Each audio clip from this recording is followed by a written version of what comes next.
There's Joe and Gav.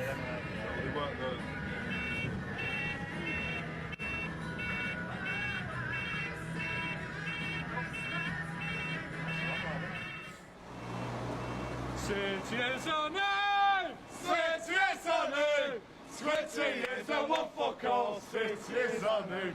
I live, breathe, and everything that I do is geared towards the club. I can't get away from the passion that I feel for the name of Manchester City.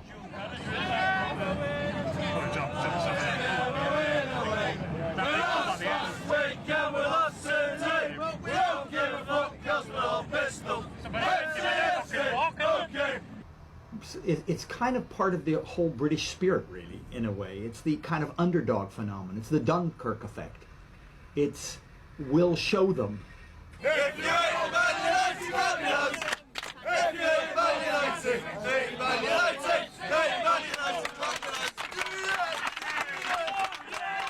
There's an enemy out there.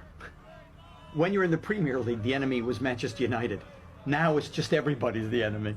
And that does bind people together.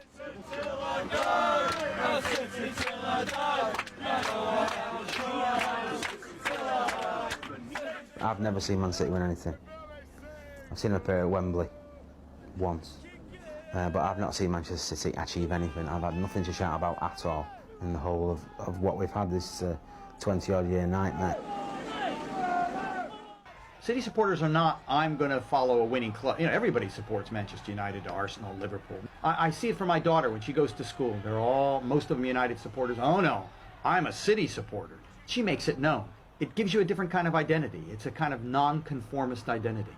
When you make something public and you personally identify with something, particularly something that's in trouble, to back away from it and then turn to a club that's successful for the kind of personality that would support City, that's an impossible task to do. It's a kind of being together, a real bonding that comes with losing in a way. It comes with trauma of managers and players and all the kinds of things that go on in City all the time and have gone on for as long as the 20 years I've followed it. They have to stick with it. They have to kind of prove to their detractors that in the end they will win out. I mean, they never do win out, but in the end, you know, they do. And when all of a sudden they start to do well, like they did for 2 seasons when I think they were 5th and 6th in the Premier League, right? Of course, they get rid of the manager then, don't they? I mean, you don't actually want to have consistent success, do you? They've done so many things wrong. You start to wonder whether really they don't want to win. I mean, they would just want to carry on the kind of image that they built up. Listen, if you're still getting 30,000 people when you're at the bottom of the first division, success, you're out.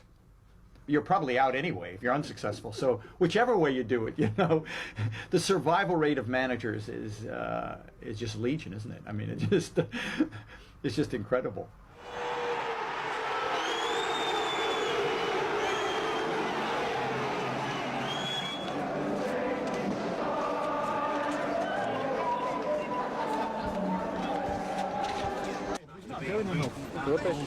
How soon do we need to get the new manager, or should we confirm Phil Neal and say get on with it? Oh yeah, that's a great idea. Sort this out. Bearing in mind that I gave so much of my life towards watching the Blues, you know, it's like my girlfriend being unfaithful to me. You know, I feel that bad if we would get a bad result. I didn't go to the game on Saturday because I just come back from holiday, right? But a friend of mine here went to the game, and she said she was listening to the interview on I guess in the car going back. She says she heard Frank Clark say, which was the classic, she says, oh, am I glad that game's over. You know, 2-2 draw, boy, was I glad that game's over. You know, which is a classic thing, you know, like at home, it's devastating, you know, they're going to destroy us, you know, we got to get over these home games, you know, not like, hey, let's go out there and have a good old time, you know, boy, am I glad that one's over. And we got a point too.